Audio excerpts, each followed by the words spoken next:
Welcome, travelers, champions, heroes, and villains, to the adventure. It is time for something new today. We're gonna just do some goofy fun times. Looking over there, we're looking at doing some tier list ratings. We're gonna rank up the original classic series of Mega Man, because Mega Man means a lot to me, honestly. It's one of the first games I ever really got into. And what we're going to rank isn't the games themselves, but the outstandingly terrible box art that comes with almost all the Mega Man games when you well, the first couple, especially the first one. Good God. So we're going to rank them in order from S to D, because that's what we put up. That's what we're going to do. So let's jump into it. We're going to do something goofy. Gonna do something fun, and you guys can see some of the god-awful art. So, Mega Man 1, got it right down here. It's notoriously bad. I mean, if you look at the character model that they drew, his legs are in all kinds of broken, janky positions. He's got a gun with his arm broken. I don't know if he even has an elbow. And his helmet's all twisted and turned. I mean, they've made jokes about it. They put him in like some of the fighting games as classic box art Mega Man, and it's bad. It's bad. It's bad. It is what we will. We're just gonna put that there. It's obviously the worst. There's stories behind why it's that bad, but it doesn't really matter. Feel like I could have done better than that when I was in high school. And I feel somebody actually got paid money to draw that. So we're just gonna let that slide way down. Way down. That's fine. We're gonna let that go. So after that though, we get to the Megamans 2. I don't know what they were thinking exactly with this one. These are supposed to be robots, and it's more just like men in power suits. I do have a little fondness for this, as Mega Man 2 was like one of the absolute classic Mega Mans. Still probably the best Mega Man of the OG classic series, until you at least start getting later on into PlayStations and other such deals. But no, it's fine. It's fine. It's still weird. There's Mega Man's got like a visor. He's like in his 30s. Clearly supposed to be like militaristic. I don't know if that's supposed to be like... Is that Dr. Wily behind Crash Man on the cover? I don't know. But it's got fondness for me, and fondness can bump you straight into the B tier.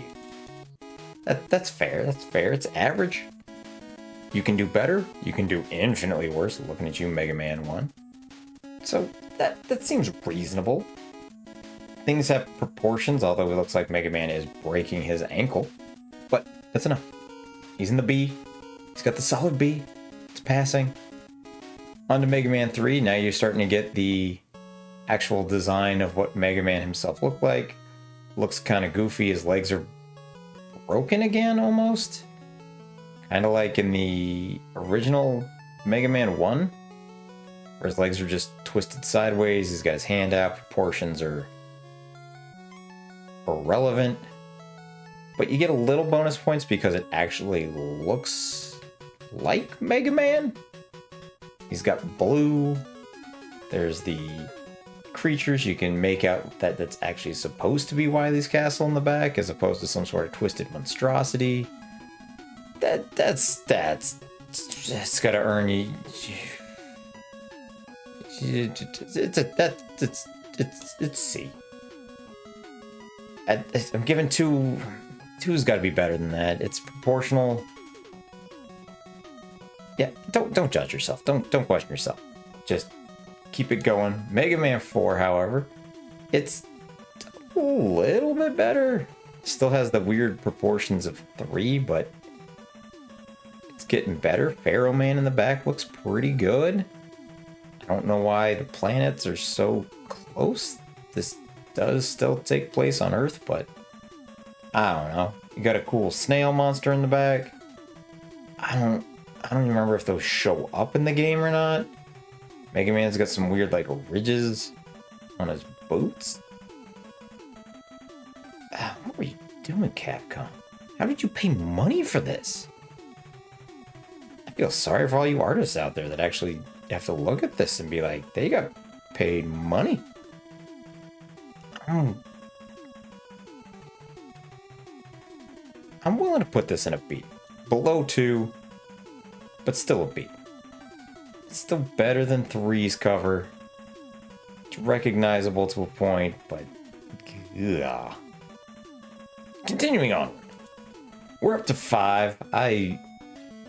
To this day, I have yet to figure out entirely if Mega Man is supposed to be like absorbing that electricity or if he's shooting that electricity out. I believe that was Gravity Man? Maybe. It's been a while since I played 5. But now we're getting to, like, you can see the Mega Buster energy. He's got some really big boots. He's jumping off the page.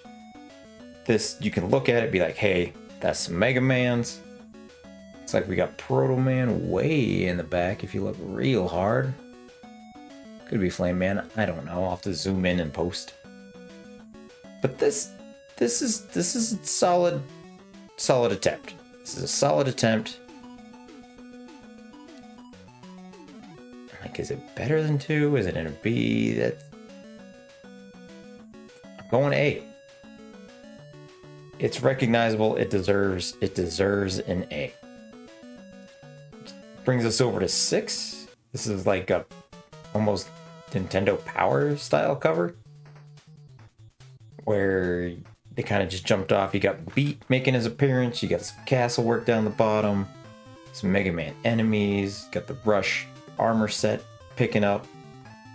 Showing off what you're going to be able to acquire in there. This is also one of the only times you will ever see Mega Man on the cover not wearing blue. So that's going to count for something, right? But you're finally designing a character. You're making it function. It's got proportions. He's a goofy robot, but he still has proportions. It's a solid A. I'd say it's above 5, though. I mean, that's good, though. If you look at it, for the most part, it's succeeding on the way up. Like, the more they made, the better the titles kind of fall. That's gotta count for something, right? Right? Yeah, it counts. So, moving onward to the SNES era, though, we got Mega Man 7. Got Wily in the back, it's recognizable. You got some monsters, Mega Man shooting his lemons. It's a good cover. I'd say it's up there better than 6, so we got some A. We got some A stuff. Then we got one of my favorites. Very classic, very basic. Mega Man 8. This was, did come out during the 10th anniversary. There was Mega Man 8 and I believe X4 that came out at the same time. And they gave him some voice acting since it was on the PlayStation. The unfortunate part is that they made the same voice actor for Mega Man be the same voice actor for X. So when they talk, X, who's like canonically supposed to be this big badass with all this armor and stuff, he sounds like a 4-year-old girl. What if I become one of the Mavericks? And it's weird. It's kind of weird with Mega Man, but like the classic series, he's got the goofy outfit. You can kind of get away with it. With X, it's bad. What if I become one of the Mavericks? But I love everything about it. Very basic. You can see you're doing the charge shot. The only thing that seems weird to me every time I saw it is that it looked like Mega Man. That's supposed to be him holding like his other arm that turns into the Mega Buster. But it looks like he's just holding like a pot that's, or like a different gun. And his left arm is just floating off in space somewhere. That's the only thing that ever seemed weird about it, but fond memories of that cover, that's straight up S. That is the best. Weird thing, the Wii console decided to like retro down back in the retroing pages. And in reference to the OG absolute terrible art, Mega Man 9 continued along with that path, although they meant to do it this way. Do I give it credit for trying to pay homage to the past? Or do I just nuke it for being absolutely dumb and terrible? The fact that he also has two guns, he's got the Mega Blaster and a separate gun. It's kind of weird. But I know why they did it. Also, at least they made Dr. Wily look kind of badass in the back with cyberpunk eye and face mask, and I don't know where he got that scar, but he's fought Mega Man enough times. He probably's got a scar too, right? I have a hard time really wanting to do that, so I'm putting it... It's earned C tier, it at least has proportions, but it's behind 3. I'll say it. I'll say it. It's fine. I know why they did it. I don't hate them for doing it. It was a choice. It was a choice. Because those games, they did make them back to like 8-bit graphics. Took away like all of Mega Man's powers. I don't remember if you could slide anymore in that game. But everything went back to 8-bit graphics. So you went all the way up to like PlayStation style graphics. Super smooth. Back down to retro. That was, I believe, almost the start of like making the retro style games again. Mega Man, I will give them credit for doing so. But onward to Mega Man 10, they kind of kept the same idea as like doing the bad art stuff. However, they made it very Tron-esque, and it looks really cool. To a point, you got Proto Man in the back, you got Bass, so you got Mega Man, and you got Bass and Proto Man looks like some sort of like knight. I mean, he does have a shield. This is weird because you'd think in that same aspect that the 10 would be just as garbage as the 9. Like, oh yeah, you know, C tier. It's really not. Like, I'm pushing A and I'm like, as I look at it more, I'm like, is this an S tier cover?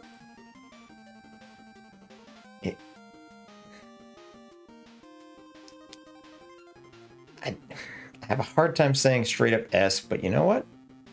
This is my list. Let's push it to the top of the A list. It's oddly iconic in its own way. It's the first time Bass ever appeared on a straight Mega Man cover besides Mega Man and Bass. So that's cool. Those of you that don't know, he's like the precursor to Zero. He is Dr. Wily's answer to Mega Man. I created you to go beat him up, and of course Bass doesn't listen to Dr. Wily at all. Spoilers for the last game. But the more I look at it, 10, like, it really... It's got like movie poster quality action to it, and I like it.